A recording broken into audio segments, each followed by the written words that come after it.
sendo o Dia das Mães, na Bíblia nós temos muitas mães, as quais nós poderíamos pegar, não é, para tirar muitas lições para a nossa vida, sobretudo aquelas que já são mães, mas não excluindo aquelas que estão no caminho, não é? Não falo nem das que estão gestantes, como a Carol, mas falo daquelas que ainda são adolescentes, mas que vão chegar no momento da sua vida de serem mães, e elas precisam ouvir e fazer algo que nós vamos fazer ao final deste culto.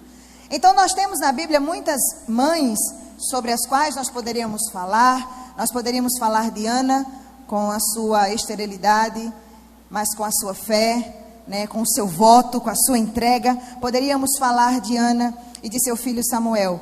Nós poderíamos falar daquela mulher que teve gêmeos, a Rebeca, Esaú e Jacó, para quem o Senhor disse: mulher, dentro do teu ventre tem 2 nações. Poderíamos também evidenciar a vida de Rebeca, mas também poderíamos falar de Sara, que na sua velhice ainda gerou, cumprindo ou vivendo o cumprimento de uma promessa que o Senhor fez, quando ela ainda podia, mas depois já não podia mais, e mesmo sem poder, o Senhor cumpre, porque foi Ele quem disse. Poderíamos falar de Betseba, que ao final também da sua vida, já com o seu filho Salomão rei, diz para o seu filho muitos dos conselhos que nós precisamos ouvir hoje, que não era apenas para Salomão, mas que também pode nos ser muito útil na nossa vida hoje. Nós também poderíamos falar de Joquebede. Todo mundo sabe quem é Joquebede, depois daquela musiquinha que saiu, né? Que contagiou aí, que viralizou. Todo mundo agora sabe quem é a mãe de Moisés. E Joquebede, quando teve o seu filho, não podia estar com ele em público. Então esconde aquele menino, ele era tão bonito, é meu filho, não posso matá-lo e não posso entregar para que seja morto. Eu vou esconder esse menino, esconde esse menino até certo ponto, depois coloca esse menino no cesto, lança no rio, sem saber que aquele menino que estava dentro daquele cesto, posteriormente, anos depois, seria aquele que seria usado pelo Senhor para livrar o seu povo lá do Egito. Com isso eu já quero lhe dizer que você não sabe qual é o alcance do ministério, do propósito e da missão do seu filho. Você não pode hoje analisar, você não pode conjecturar, você não pode sequer determinar qual é a extensão, o alcance do ministério da vida dos seus filhos. Você não pode dizer e você não pode nem concluir pela realidade que você vê hoje. Porque a realidade que você vê hoje não combina, não é? Mas a realidade que você está vendo hoje é Deus gerando testemunho, é Deus gerando e forjando a alma e o espírito para viver algo terrível, muito poderoso, de influência para outras pessoas. E hoje você não vê isso, mas é isso que Deus tem para os nossos filhos. Pensamentos maiores que os nossos, propósitos muito maiores que os nossos, planos muito maiores que os nossos. Olhamos para os nossos filhos hoje e dizemos: como pode ser isso? Como é que pode essa pessoa aqui, daqui a alguns anos, ser um grande avivalista, ser um grande evangelista, ser um grande missionário, andar por muitas nações e impactar a sua geração? Nós não temos esse poder e às vezes a nossa mente também não alcança, mas é isso que Deus tem para os nossos filhos. Outras pessoas e outras mulheres nós poderíamos falar, irmãos. Inclusive poderíamos encerrar até os exemplos que eu estou dando com Maria, uma jovenzinha que estava prometida já para casar. E o anjo aparece para essa abençoada e diz: você vai gerar, você vai ser mãe do Filho de Deus. O nome dele será Jesus e ele tem um propósito nessa terra. E esta jovenzinha, sem muita maturidade, sem muita experiência, nem casada, abençoada era, mas ela aceitou a missão e ela disse: está aqui tua serva, eu aceito viver essa missão que o Senhor me escolheu para viver. Poderíamos falar dela também. Mas não é dela não, irmãos. Hoje nós vamos falar de uma dupla. Não apenas uma mulher, mãe, mas uma dupla, sobre as quais eu tenho me debruçado estes dias. E juntando o útil ao agradável neste Dia das Mães, eu quero evidenciar a vida dessas mulheres. Então, abra sua Bíblia, por favor, na segunda carta a Timóteo, capítulo 1. Versículos 3, 4 e 5. São apenas 3 versículos que nós vamos ler, meditar sobre eles e celebrar a vida dessas mulheres que o Senhor tem levantado. 2 Timóteo, capítulo 1.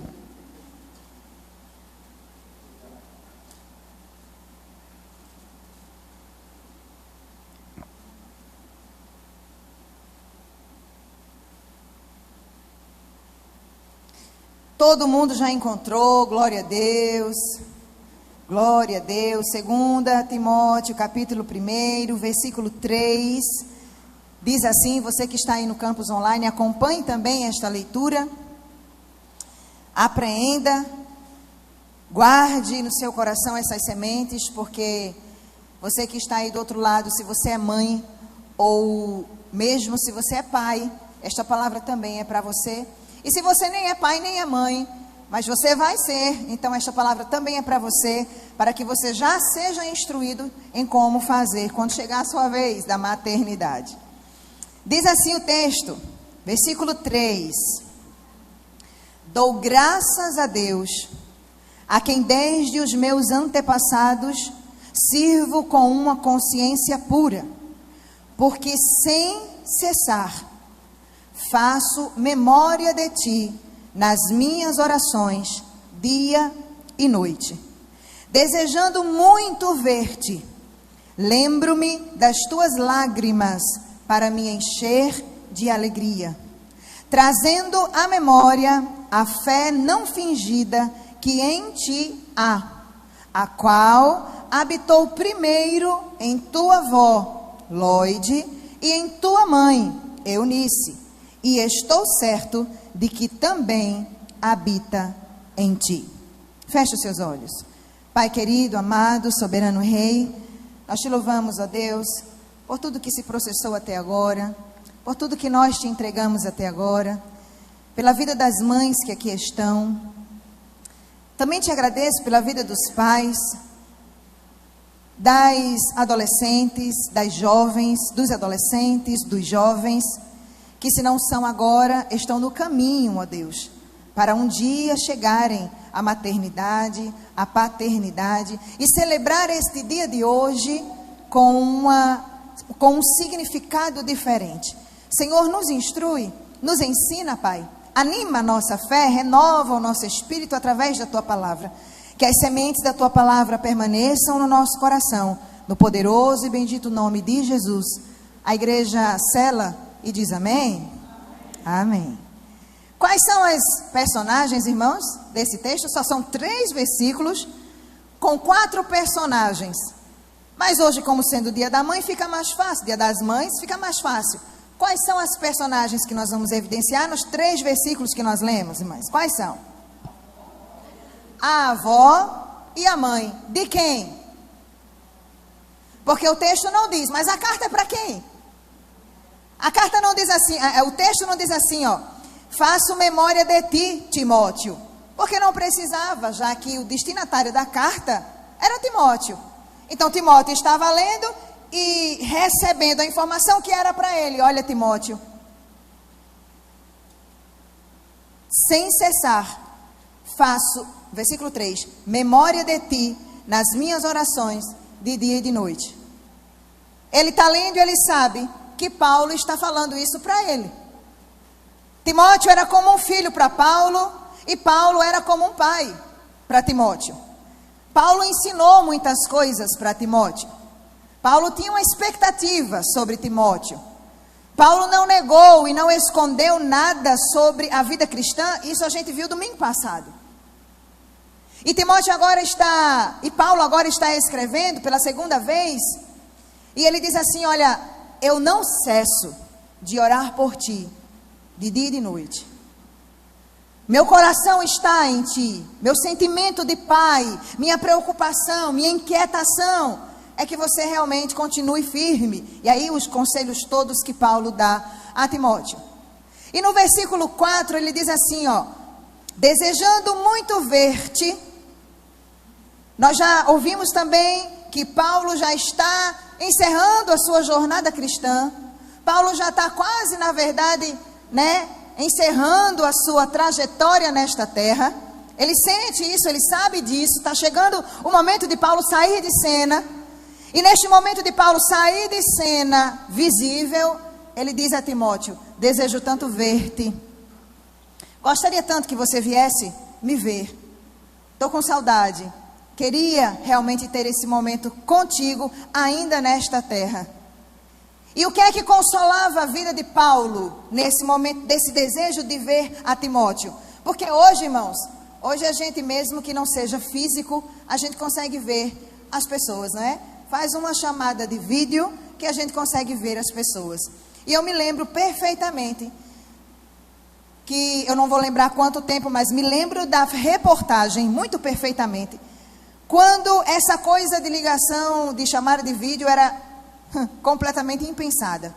E a reportagem dizia: será possível daqui a alguns anos que nós liguemos para alguém e consigamos conversar com esta pessoa em tempo real?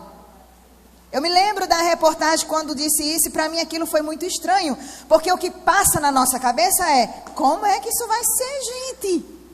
Como é que eu vou conseguir ver outra pessoa lá não sei aonde, conversando com ela? Não é um vídeo qualquer gravado, porque vídeo já tinha, televisão já tinha, a gente conseguia ver pessoas através de imagens, mas em ligação, conversando, lá na casa, no trabalho, na rua, seja onde fosse, foi algo completamente fora de toda lógica. E nesse tempo aqui, irmãos, pelo amor de Deus, não havia nem carro, nem avião, nada que pudesse trazer Timóteo mais rápido para encontrar-se com Paulo. E o que é que consolava Paulo neste momento, até que Timóteo chegasse e trouxesse as coisas, inclusive, que Paulo pediu? O que consolava Paulo era isso aqui, ó, versículo 4. Lembrando-me das tuas lágrimas, para me encher de alegria. Aí, se você ler essa frase de maneira superficial, você vai pensar: Paulo lembrava de Timóteo chorando, e isso trazia alegria para o coração de Paulo? A questão era o motivo pelo qual Timóteo chorava. Porque não era de uma tristeza desvalida, não era de uma vida triste, deprimida. Não era porque Timóteo chorava de tristeza que trazia agora alegria para o coração de Paulo, não. Mas as agruras que representavam, as lágrimas que representavam a renúncia de Timóteo para viver a jornada cristã, traziam para o coração de Paulo uma convicção: esse menino é diferente, este menino realmente está decidido, tem Deus na vida deste menino. E mesmo chorando na trajetória, e mesmo sofrendo na trajetória, e mesmo me vendo sofrer, porque pensa, alguém que olha para o outro e há uma relação de paternidade, de filiação, ao ver Paulo sofrendo, sendo apedrejado, sofrendo todas as coisas que nós lemos no domingo passado, ao ver isso e tendo sentimento de pai, Timóteo também sentia. Timóteo chorava, certamente, ao ver Paulo preso, jogado dentro de um calabouço, de uma prisão fria, escura. Certamente Timóteo sentia a dor de vê-lo naquela situação. Mas isso não tirava o propósito da vida de Timóteo. Pelo contrário, aquilo era exemplo para que ele também fosse fiel, para que ele também fosse firme, para que ele também permanecesse. E depois, quando Paulo sai de cena, ele continuasse a fazer aquilo para o qual ele foi instruído, para o qual ele foi chamado e para o qual ele tinha sido totalmente trabalhado e forjado. Então as lágrimas de Timóteo para Paulo era como um acalento. Era como quem diz assim: poxa, está sofrendo, está passando por adversidade, mas está firme. Poxa, fulano, beltrano, cicrano está passando por dificuldade, mas assim como nós ouvimos ontem aqui neste culto, neste púlpito, ontem no culto de mulheres, a Suelen dizendo de uma experiência que ela teve, e ela declarando e dizendo: Deus me disse, permaneça de pé. Aí eu que estou hoje no lugar onde estou, olho para a Suelen. Cadê Suelen, meu Deus? Olho para a Suelen e digo assim: ela chorou, ela sofreu, mas que coisa boa, traz alegria para a nossa alma. Os irmãos estão entendendo qual era o sentido? O sentido não era de tristeza, o sentido era de dizer, poxa vida, eu instruí, eu ensinei, eu me dediquei, eu orei, eu mandei mensagem, fulana mandou mensagem, houve abraço, houve reforço, e agora está aí de pé. Como ela, exemplo, outros tantos. Que quando nós olhamos e vemos, poxa, a vida passou por uma situação tão difícil, passou por uma enfermidade. Olha para a Patrícia, missionária Patrícia, tanto tempo enferma, tantos males já passou, mas está aí firme, servindo ao Senhor, envolvida na casa do Senhor. Então, o dia que ela chorar, o dia que ela sentir tristeza, ou melhor, o dia que ela sentir até uma tristeza, mas o dia que a jornada for pesada, e ela chorar, mas no outro dia ela já está de pé fazendo tudo de novo. Aí eu vou olhar e vou dizer, poxa vida, que coisa linda, alegra a minha alma, porque mesmo chorando continua, porque mesmo sofrendo continua, porque mesmo sendo desprezado continua, porque mesmo se sentindo incapaz continua. Era esse o sentimento que Paulo tinha sobre Timóteo. E aí ele vai no versículo 5, ele diz assim, continuando ele diz, trazendo à minha memória a fé não fingida que em ti existe, Timóteo, a qual habitou primeiro em tua avó e em tua mãe, e estou certo que também habita em ti. Paulo olha para Timóteo e diz, poxa, eu me alegro de ver esta fé genuína que existe dentro de você. Eu me alegro de ver esta fé, mas eu sei, porque ele continua dizendo, esta mesma fé genuína, esta mesma fé sincera, esta mesma fé verdadeira, primeiro habitou lá, no coração da tua avó. Depois também habitou no coração da tua mãe, Lloyd, Eunice, e agora habita no teu coração. 3 gerações, não é? Avó, mãe e filho. A fé que hoje havia no filho, que Paulo evidencia, que Paulo exalta e chama de fé não fingida, era uma fé aprendida pela mãe e pela avó. Pronto. Acabou. Qual é a fé que nós estamos ensinando? Qual é o exemplo que nós estamos dando? É claro que isso não é uma palavra apenas para as mães. Eu estou usando uma avó que dizem ser segunda mãe, não é assim? Aliás, mãe 2 vezes. E é de fato, mãe 2 vezes. É a mãe da mãe e a mãe do neto, da neta. Não é assim? É uma mãe 2 vezes. Então, 2 mulheres que fielmente passaram esta fé não fingida para o garotinho Timóteo. Não tão garoto assim, mas para o jovem Timóteo. E agora Paulo estava exaltando isso e dizendo, tua fé é sincera.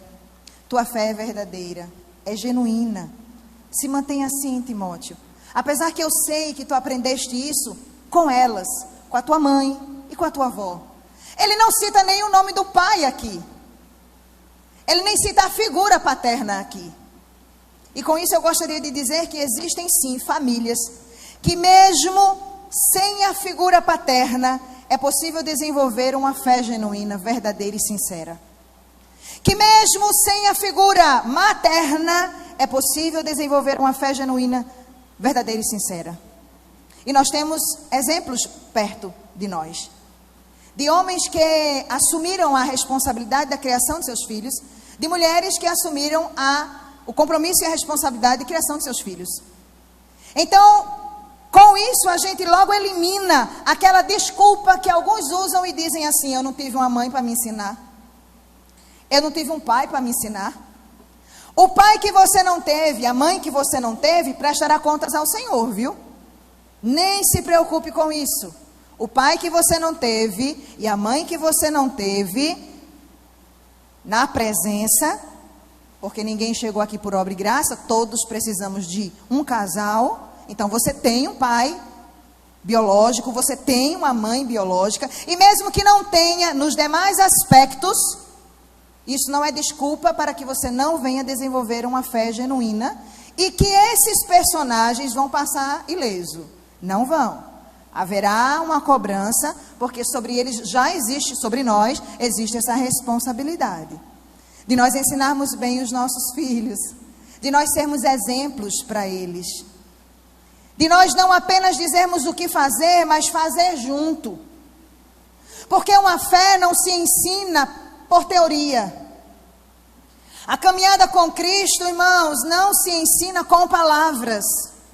Você pode até falar, mas este falar não vai trazer resultado que você às vezes está esperando só no falar.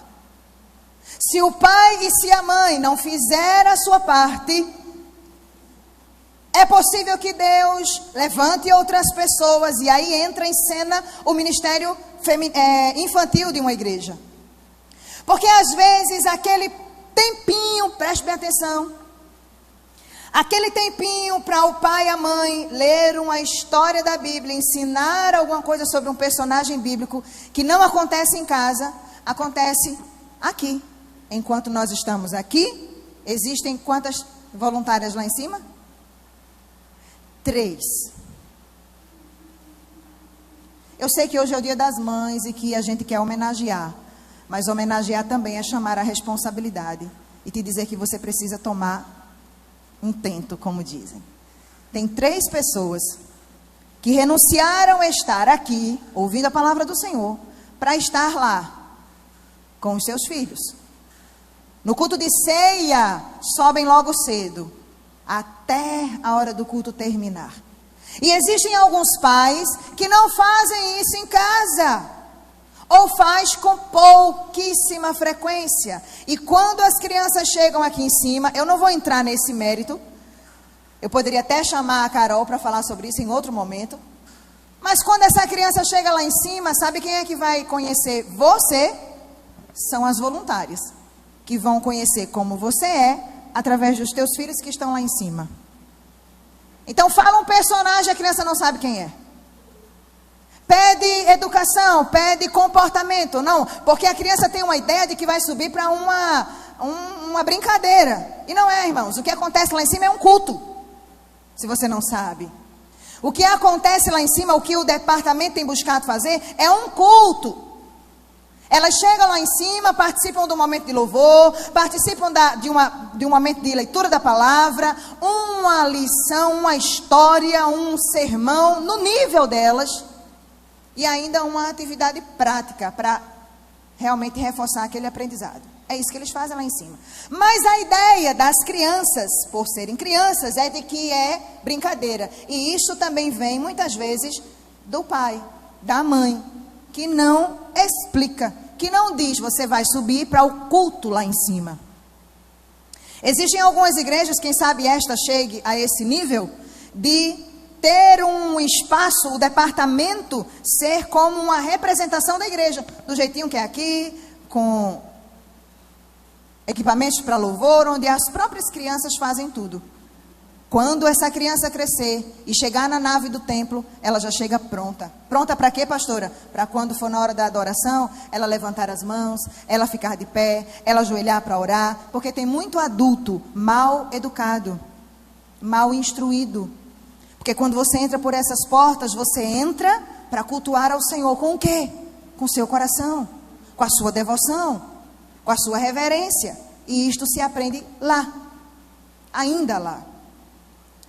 Então essa é a nossa responsabilidade, mesmo sabendo que hoje é o Dia das Mães, e eu gostaria de estar até falando outras coisas, mas é preciso nós pensarmos e refletirmos sobre que tipo de exemplo, que tipo de fé, que tipo de ensinamento, que tipo de comportamento nós estamos tendo diante dos nossos filhos.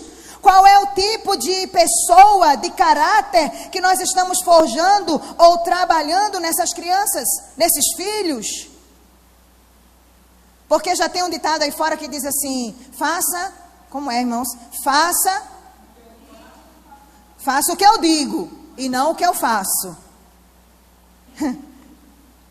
Vai para a igreja, menino, mas você mesmo não vem. Menino, vai orar, mas ele nunca te viu de joelho na tua casa, só na igreja, na tua casa. Na tua casa, teu filho já te viu de joelhos.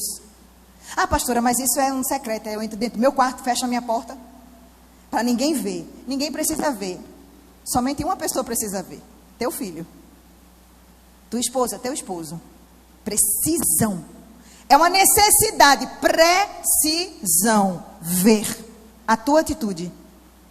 de joelho na tua casa, hinos na tua casa, leitura na tua casa. Eu sei que existem muitas pessoas que usam a madrugada para isso, e a madrugada é quando os filhos estão dormindo, é ou não é?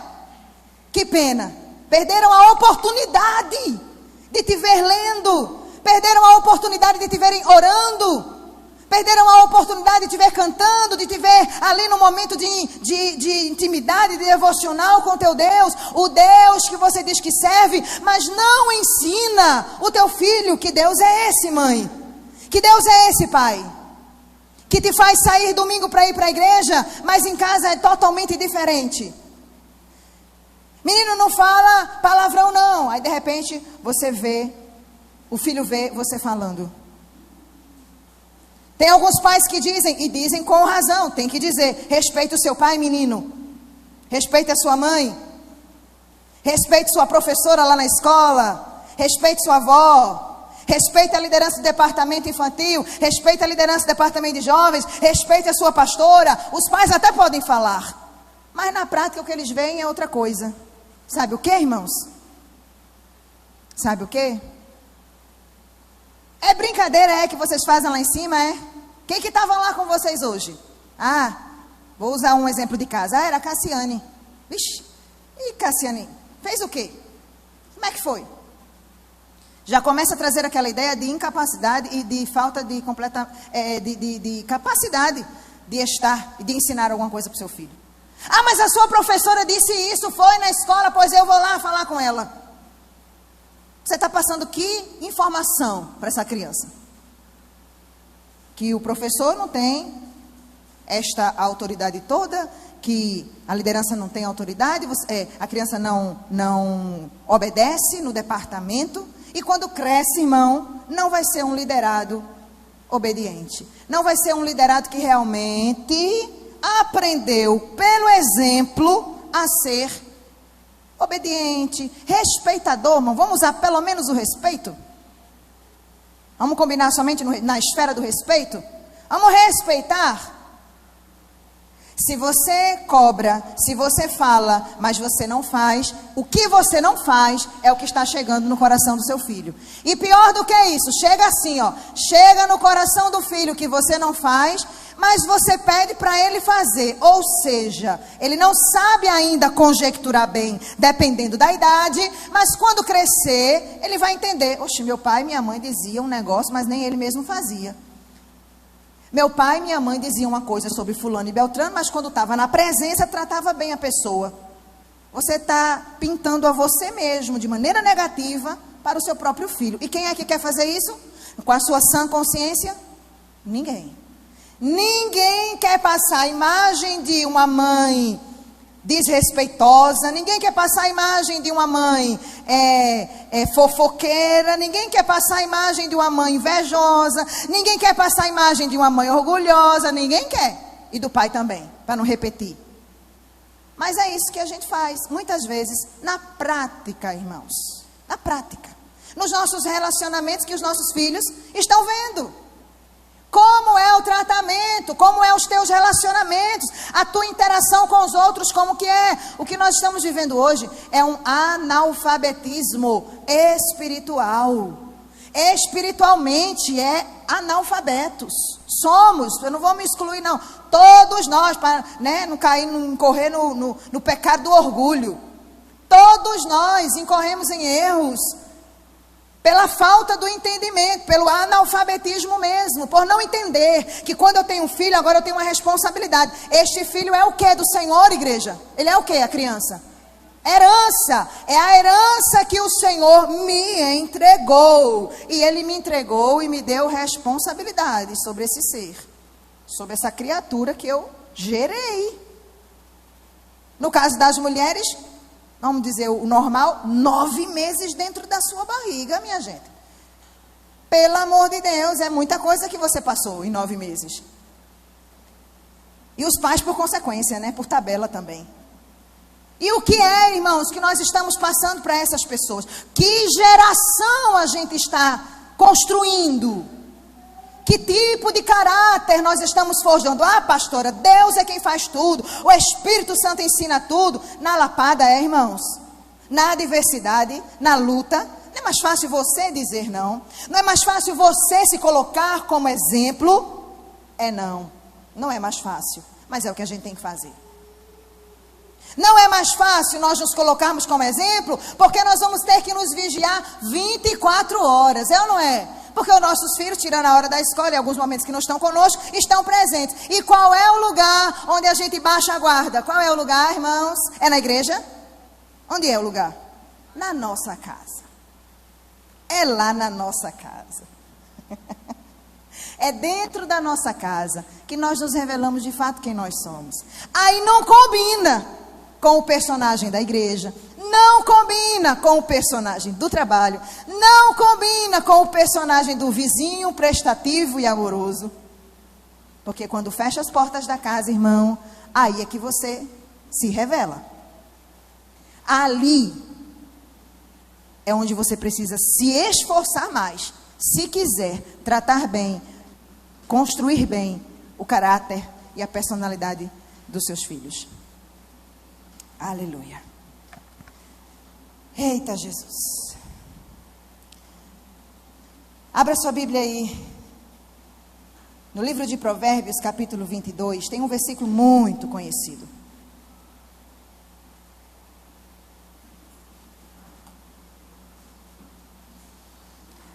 Provérbios, capítulo 22, e o versículo 6 é muito conhecido, muito falado. No Dia das Crianças é falado, né?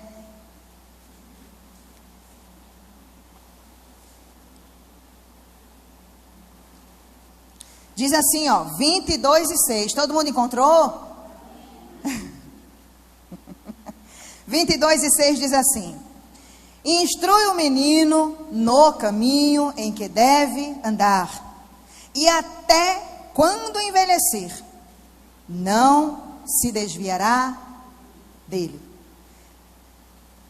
É Deus prometendo alguma coisa aqui para a gente, irmão? Deus está prometendo para a gente? É uma promessa divina isso? Eu prometo a você, viu, que o seu filho nunca vai se desviar. É isso que está acontecendo aqui? Não é não. Não vem dizer, porque alguns pegam esse texto como se ele fosse assim, um mantra, né? Não, meu filho nunca vai se desviar. E a gente vê muito filho de crente desviado, e um índice ainda muito maior em relação a filhos de pastores. Misericórdia, Senhor, da minha vida. O índice de filhos de pastores desviados, olha, irmãos, é incrivelmente alto. Porque às vezes a gente deixa de cuidar do que está dentro para cuidar do outro filho que está fora. O seu filho, a sua filha, que você deixou negligente, que você não está vendo o que ela está passando. De repente a liderança da igreja viu, chamou para conversar, e aquele tempo ela deixou de dedicar para os seus próprios filhos. Então tem muita gente que está perdendo os seus filhos, não é fora de casa, é dentro de casa.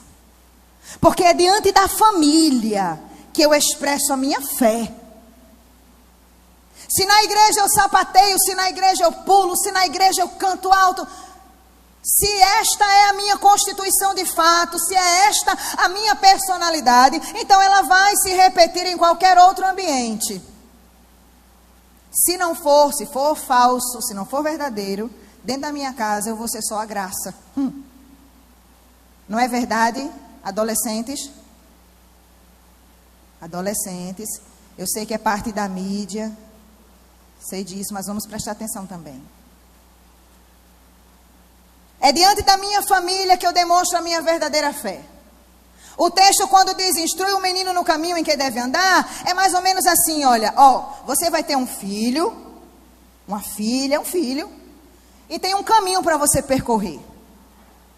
E o texto não diz para os pais e mães assim, ensina o teu filho o caminho. Meu filho, eu estou aqui, tá certo? Mas é aquele caminho ali que você deve seguir. Não é isso que o texto diz. Não é você apontar qual é o caminho. É você andar com ele no caminho. É você ser presença. É você ser exemplo. É você ser ajuda, companheiro, no caminho. É caminhando com Ele, dia após dia, vitória, luta e depois vitória, e depois outra luta, e um vale, e uma tempestade, e um deserto, e uma adversidade, e um momento difícil, e um conflito da adolescência, e agora que decisão tomar? Todo esse percurso, irmãos, do desenvolvimento humano, passa pela espiritualidade e precisa da tua presença constante. Eu estou contigo no caminho. Eu estou te amparando no caminho. Eu estou te instruindo no caminho. Eu estou te dizendo o que fazer no caminho. Eu estou junto contigo. Eu faço junto. Então eu digo, ore porque eu também estou orando. Jejue porque eu também estou jejuando. Não vamos servir na igreja porque eu também estou servindo. E se eu não oro, não jejuo e não sirvo, se eu disser para o meu filho, ore, jejue e sirva, não vai ter o mesmo peso do estar junto. Não vai ter o mesmo calor, o mesmo peso e a mesma consequência de estar junto com a herança do Senhor, com este menino, com este filho no caminho. E até quando, pastora, que eu faço isso? Até ele ter poder de decisão e dizer, eu quero ser crente, ou dizer, eu não quero ser crente? Porque o ser crente e o não ser crente é uma realidade nossa. Mas aí fora, sabe o que é que os pais estão fazendo? Sabe o que é que os pais estão fazendo aí fora? Tem os filhos e dizem assim, ó, deixa ele crescer e decidir se é um menino ou se é uma menina. Cada um que decida. Deixa ele decidir o que ele quer ser, o que ele quer fazer. A ideia do mundo aí é essa. Conforme os anos forem passando, ele vai decidir. Eu queria ver se a criança decidisse não ir para a escola. Porque para a criança dizer, não vou para a escola, a gente não precisa nem perguntar. Quero ir hoje não, é assim ou não é? Adolescentes, jovens. Queremos ir para a escola todos os dias? Na nossa fase de escola, adultos, nós queríamos ir todos os dias? Se fosse pelo nosso querer, então pai, então mãe, eu quero ser analfabeta. Eu não quero ir para a escola, não quero aprender a ler, não quero me esforçar, não quero fazer prova. Não quero ficar lá de 1 às 5, não quero ficar lá de 7 às 11, não quero. Essa coisa de deixar o filho decidir ser o que ele quiser, irmãos, é uma ideia completamente maligna, porque tira a responsabilidade dos pais e tira deles também, sabe o quê? O sentimento de culpa quando a coisa não dá certo. É ou não é, irmãos? Porque vai ter momento que a coisa não vai dar certo, sim ou não? Por mais que você instrua, por mais que você esteja junto, vai ter coisa que vai sair do teu controle e que não vai dar certo. E alguns pais aí fora, para não falar da igreja, estão se excluindo de impor, de ensinar, de instruir, para que não tenham a culpa. Porque aí, se der errado, eles vão dizer, mas foi você que escolheu. É ou não é, irmãos? Mas aquele que já entendeu que está cuidando da herança do Senhor, aquela mãe que já entendeu que está cuidando da herança do Senhor, ela vai impor, ela vai castigar, ela vai repreender, ela vai dar os limites, porque Deus faz o que com os filhos que Ele ama? E por que eu não vou fazer isso? A menos que eu não ame. E é claro que tem uma porcentagem aí de mãe que despreza, que abandona, que joga no lixo, não é verdade, irmãos? Que dá, que vende. Mas tirando esses casos, na verdade uma mãe, ela ama. E porque ama, precisa impor os limites. E dar as instruções e ser o exemplo. É no caminho que eu vou estar junto, é no caminho que eu sou presença, é no caminho que eu sou exemplo, é no caminho fazendo que eu sou o modelo para esse filho. Eu sou o modelo para essa filha. É para a filha olhar para o pai e depois lá na frente ela dizer assim, eu quero me casar com um camarada que nem meu pai. Rapaz, eu não quero nem mais nem menos. Se for igual ao meu pai, está perfeito. O menino olha para a mãe e pelo comportamento da mãe, ele vai dizer, rapaz, se eu me casar com uma mulher igual a minha mãe, estou feito. Isso é o que se espera. Mas o contrário acontece, sim ou não? Misericórdia. Me casar com um homem igual ao meu pai? Deus me defenda, me guarde, me livre. E aí, irmãos, nesse particular é onde outra brecha bem grande é aberta. Qual é a brecha? A brecha da ideologia de gênero. Porque é tão ruim pensar estar casada com alguém como meu pai, que peraí, eu vou me bandear para o outro lado. Estão entendendo isso, irmãos? É tão difícil imaginar me casar com uma mulher igual a minha mãe. Não, peraí, deixa eu ir para a banda de cá. E aí é onde começam. Porque a Bíblia diz, é um abismo chamando o outro, irmãos. Irmãos, em nome de Jesus, a tua vida na tua casa não vai ser perfeita, mas você precisa buscar. Porque senão é um abismo que vai chamando outro, e outro, e outro, e outro. E esse primeiro abismo foi aberto aonde, igreja? Na sua residência, na sua casa. Foi você que abriu esse abismo. E agora? Deus tem poder para refazer tudo isso e trazer paz e uma vida de bênção? Tem, mas aí eu vou precisar reconhecer, é outra coisa que não é o momento agora para falar. O que eu preciso dizer é, eu preciso ser modelo. Modelo de quê? Modelo de responsabilidade, modelo de perseverança, modelo de maturidade, modelo de perdão. Os pais estão brigando dentro de casa, as crianças estão vendo. Aí depois os pais se consertam no secreto.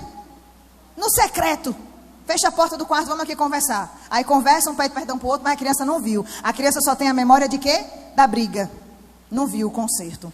Quando há, a criança não viu. Então eu preciso ser modelo de maturidade, de perdão, de serviço, de fé, de esperança. Qual é o modelo? Qual é o exemplo que nós temos sido nos nossos lares, irmãos? Para os nossos filhos, na igreja, para as outras crianças. Por isso que eu falo algumas vezes em relação aos obreiros. Minha gente, vocês não são comuns. Obreiros, vocês não são comuns. A responsabilidade que receberam o benefício de serem chamados obreiros, e junto com isso uma responsabilidade, porque quando você entra pela porta tem uma igreja inteira olhando para você, e na sua casa tem seus filhos olhando para você. Como você trata as coisas, como você faz as coisas. A vida espiritual dos nossos filhos é responsabilidade nossa, e ponto final. Não é responsabilidade deles, não é responsabilidade de Deus. Porque alguns dizem, não, Deus escolheu meu filho é uma bênção, e não faz mais nada porque viu ali uma habilidade ou outra, um dom ou outro na criança. Estão entendendo isso, irmãos? Diga amém. Diga glória a Deus. Agora diga aleluia. Pronto, os três, agora eu continuo. Vê uma habilidade na criança, vê um dom no cidadão, aí acha que Deus vai cuidar, porque é um queridinho, é um escolhido, uma escolhida. Deus deu um dom, e aí Deus vai tratar. E a tua responsabilidade. Tá cheio de gente assim, ó, cheinho de dom, cantando, tocando, administrando, ensinando lá no mundo. Podiam estar dentro da igreja, tocando, cantando, ensinando, administrando, pregando, palestrando. Mas estão lá fora. O dom Deus deu, mas estão usando lá fora, quando poderiam estar usando dentro da casa do Senhor. E a responsabilidade é de quem? É de Deus que deu o dom. Ele te entregou esse cidadão. Ele te entregou essa cidadã, essa criancinha maravilhosa. A responsabilidade é sua. O exemplo tem que ser o seu. Longe, irmãos, longe de ser um peso. Tudo isso que eu falei parece pesado, não é? Uau, que missão trabalhosa, pastora, pelo amor de Deus. Eu sei, irmãos, eu sei. Pelo amor de Deus, irmãos, eu sei do que eu estou dizendo. É trabalhoso. Mas quando também você cria o hábito, sabe? Só é trabalhoso quando é esporádico.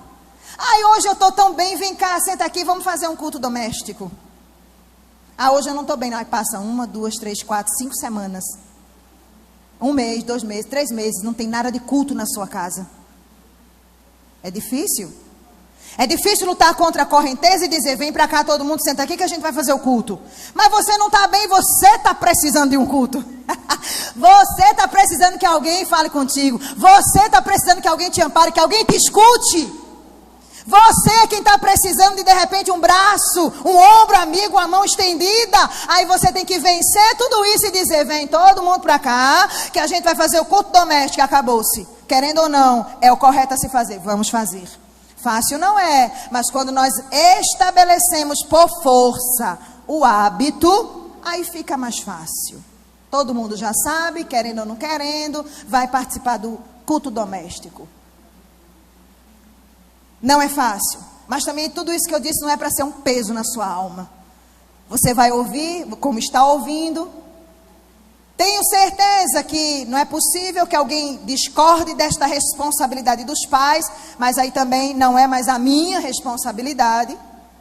A minha oração e fé é que você aceite a responsabilidade dada por Deus e que, se já tem filhos, instrua. Se está chegando, comece a se instruir para instruir. E se você ainda nem tem um pretendente aí, os adolescentes, ore pelos filhos futuros. Por aqueles que o Senhor vai colocar sob a sua responsabilidade. Não é apenas entregar nas mãos do Senhor, preciso fazer a nossa parte. Quero ler este último texto com vocês, no livro de Salmos, capítulo 27. Porque alguém pode dizer assim, mas pastora, eu não tive ninguém, viu? Só está falando aí, falando. E eu, na verdade, me criei sozinho. Fui aprendendo sozinho o que era certo, o que era errado. Fui descobrindo as coisas assim, na dura sorte, a duras penas. Ninguém me instruiu a nada, ninguém me disse que era certo, que era errado. Ninguém chegou para me aconselhar, ninguém chegou para me educar, nada. Só tive mãe para me gerar. Só tive pai para se relacionar, com a minha mãe. E este casal, homem e mulher, produziu um ser humano. O ser humano sou eu. Mas pai e mãe, eu não sei do que a senhora está falando, não, porque eu não tive. 27 e versículo 10, diz assim, porque quando meu pai e minha mãe me desampararem, quem é que vai te acolher? Você pode dizer glória a Deus com isso? Você pode dizer obrigada, Jesus, porque eu nunca estou só. Ah, pastora, minha mãe me abandonou, me jogou na sarjeta, me vendeu, me deu, não me instruiu, não sei porque esse abandono aqui, irmão, quando 27:10, porque quando meu pai e minha mãe me desampararem, esse desamparo, irmãos, é assim também, o pai está dentro da casa, a mãe está dentro da casa, mas tem um desamparo emocional. Tem um desamparo sentimental. Entende? Tem um desamparo financeiro. Tem um desamparo social. Ninguém te vê com teu pai junto. Ninguém te vê com a tua mãe junto. Você está morando em outra casa, sabe quem é seu pai, sabe quem é sua mãe, mas você é totalmente desamparado. Desamparado emocionalmente, desamparado sentimentalmente, abandonado socialmente, abandonado financeiramente, abandonado de presença. Filhos que foram jogados, filhos que são indesejados, ou que foram indesejados, e que sabem que foram indesejados. Pense numa coisa difícil de conviver. É você saber que a tua mãe e teu pai não queria que você nascesse. Pensa numa coisa difícil. Pensa numa coisa difícil de conviver. É você saber que você foi dada, Sua mãe gerou e lá mesmo no hospital já tinha uma família para te levar. Pensa numa coisa difícil. Mais difícil do que dar, ela te vendeu. Pensa numa coisa difícil. Creio que aqui não tem ninguém. Mas quem sabe no campus online, não sei o alcance, Eu não sei, preciso dizer. Pensa numa coisa difícil de conviver. O abandono a pessoa existe.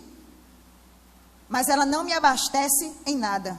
Nem emocionalmente, nem sentimentalmente, nem socialmente, nem financeiramente. Não tem presença. Eu fui jogado, eu fui indesejado, eu fui rejeitado, eu fui abandonado. Aí o texto completa e diz: mesmo que esses dois personagens, que na esfera humana são a representação do amor maior, é ou não é, irmãos? Alguém há de amar o teu filho mais do que você? Há alguém nesta terra que vai amar as minhas filhas mais do que eu? Nem o pai. E eu não coloco em pé de igualdade, porque cada um tem seu jeito de amar. O pai é de um jeito, a mãe é de outro jeito. Os dois amam. Mas fora eles, quem vai amar mais esse filho? A avó pode amar como for, mas foi gerado dentro de você. É seu. Entende?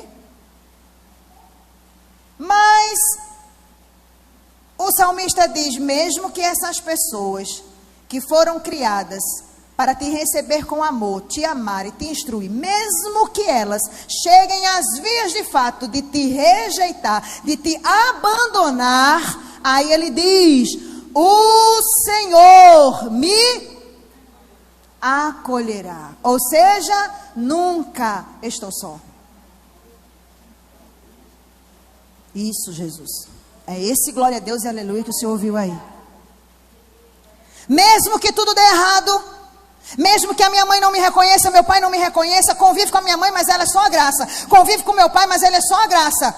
Meu Deus do céu, como é difícil conviver com a minha mãe, como é difícil conviver com meu pai, como é difícil não saber quem é meu pai, como que é difícil não saber quem é a minha mãe, como que é difícil não ver como ela é, a parte estética, o físico, como que será que é a minha mãe, como será que é meu pai, como é difícil conviver com isso. Eles me abandonaram, mas a palavra do Senhor nos diz: mesmo que eles me abandonem, o Senhor jamais me abandonará, jamais me rejeitará, porque um coração contrito e humilhado, estes são aceitos pelo Senhor. Vem cá, meu filho, tu és meu.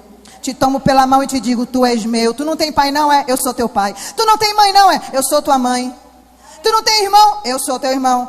Tu não tem não liderança? Eu sou. Tu não tem ninguém para... Eu sou. Avó? Eu sou. Eu sou tudo. O Senhor nos diz: Ele é tudo o que nós precisamos. Vai ficando de pé, porque nós vamos fazer aqui 3 orações. Grupo de louvor aqui. E nós vamos fazer 3 orações. A oração do pai, a oração do filho e a oração de quem não tem filho nenhum. Os solteiros. A oração dos pais e mães, a oração dos filhos e a oração daqueles que ainda vão gerar filhos. 3 orações específicas. Diz assim, ó: a oração dos pais, você que já tem filhos, você vai fazer uma oração de conserto. Com quem? Com meu filho? É? Com seu filho você pode fazer depois, mas no primeiro momento você vai fazer com o Senhor. Porque quem te entregou essa missão foi Deus. E você vai prestar conta é a Ele.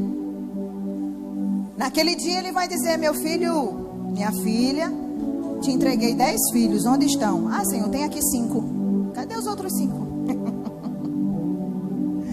A prestação de contas é tua com o Senhor, então o teu conserto também é com Ele. A restabelecer esta aliança, restabelecer e aceitar esta responsabilidade é uma coisa tua com Deus. Tua de quem? Pai e mãe. Vamos os pais e as mães nos consertar com o Senhor, orar e pedir para que Ele nos dê graça, para que Ele nos ensine, para que Ele nos dirija. Como fazer, Senhor? Como é que eu vou fazer, Jesus? Eu trabalho de manhã, tarde, de noite, se brincar, de madrugada. E agora, como é que eu vou dar essa assistência? Se desdobre, faça o que for preciso, mas não perca seu filho dentro da sua casa. Não perca a sua filha dentro da sua casa, porque mais importante do que qualquer coisa é o teu filho, é a tua filha. Mais importante do que qualquer coisa é o teu filho e a tua filha. Então essa oração é sua, de conserto com o Senhor. A oração dos filhos, qual que vai ser dos filhos? Vai liberar perdão para os seus pais. Aff, pastora, que coisa difícil. Pois é o que o Senhor está querendo da sua vida e da minha. nesta madrugada, de ontem para hoje. Melhor, de sexta para sábado. Sexta para sábado foi quando o Senhor me disse isso. Os pais precisam se consertar comigo, atrair de novo a minha presença para ajudá-los nessa missão. E os filhos precisam liberar perdão para os pais. Pastora, mas eu já sou grande, eu já sou mãe, já sou pai, eu já nem moro com a minha mãe. Mas libere perdão para sua mãe. Pastor, eu convivo com meu pai, convivo debaixo do mesmo teto, com a minha mãe e com meu pai, só com a minha mãe, só com meu pai. Não importa, você vai liberar esse perdão. Mas pastor, eu não estou sentindo nenhuma virtude para perdoar. Você não vai sentir, porque perdão não é sentimento. Você vai só liberar. Só fala, irmão, em nome de Jesus. Só fale: eu perdoo meu pai por isso, por aquilo outro. E aí eu posso arriscar em dizer que na sua memória tem os eventos exatos que você precisa liberar esse perdão. Aí você vai dizer isso: Senhor, eu vou dizer sem querer, né, Jesus? Sem querer, sem querer. Você vai fazer sem querer, mas você vai fazer porque é o correto a ser feito. E aí você vai dizer: Senhor, eu libero perdão para o meu pai por toda a ausência, por toda a incapacidade dele, por todo o abandono financeiro, por todo o abandono social.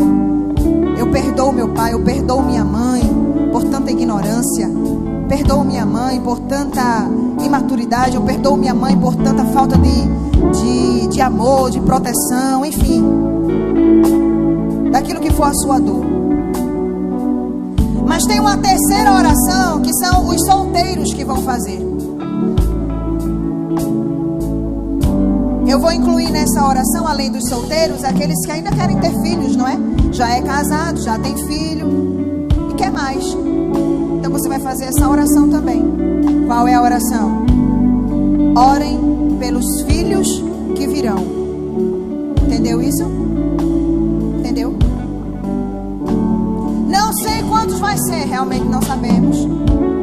Não sei se vai ser menino ou menina, não sabemos.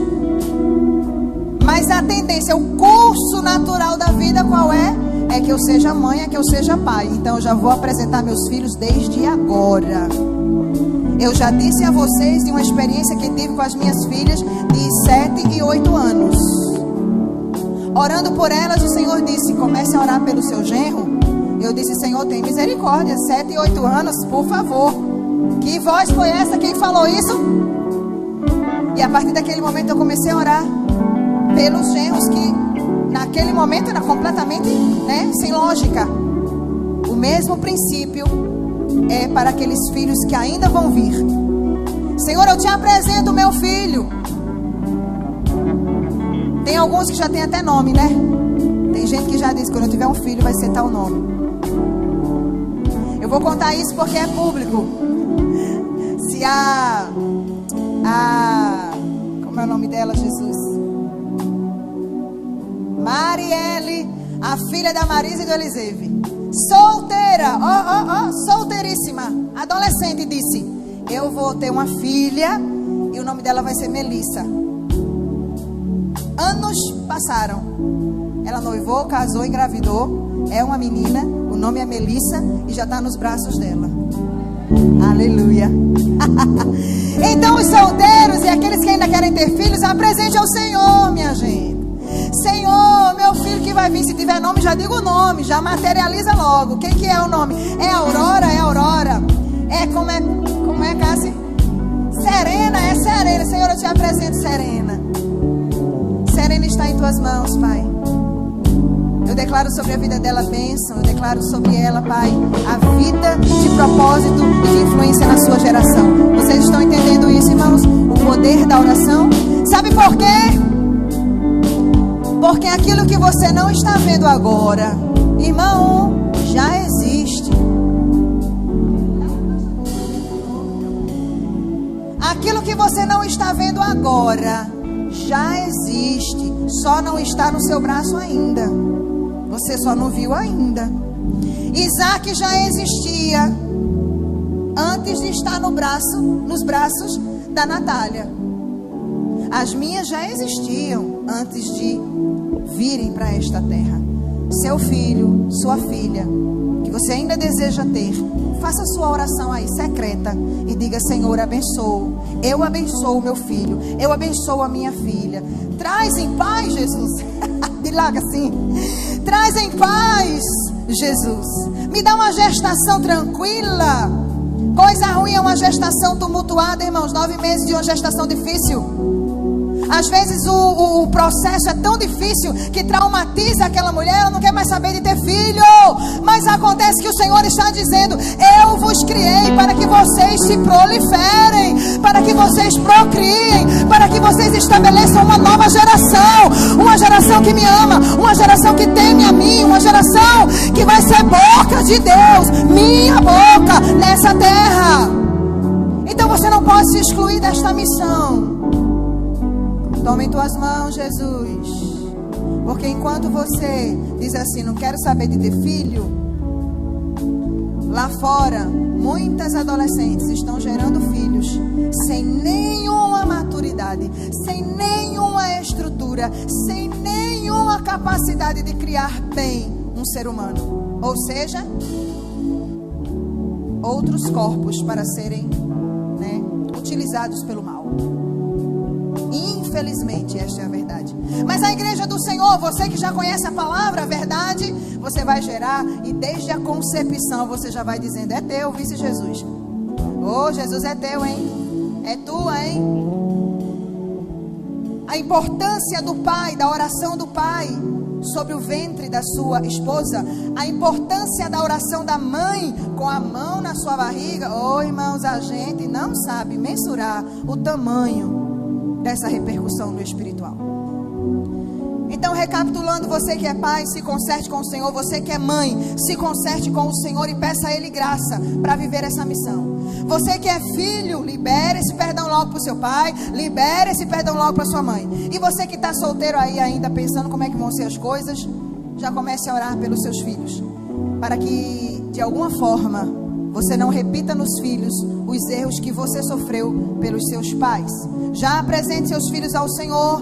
Eles já existem em Deus. Então abençoe os seus filhos. Feche os seus olhos, irmãos. E cada um dentro do seu lugar, lugar de pai, lugar de mãe, lugar de filho, lugar de solteiro, você vai fazer a sua oração.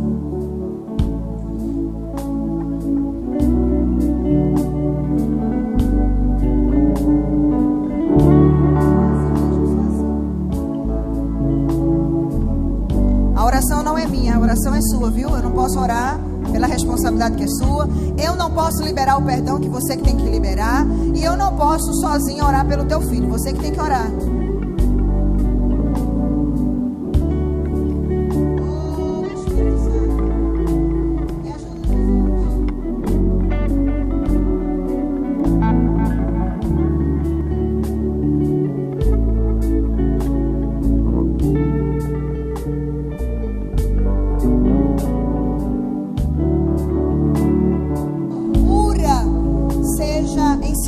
Seja repassada por mim, as minhas filhas, não apenas com palavras, mas com exemplos, em nome de Jesus, Pai.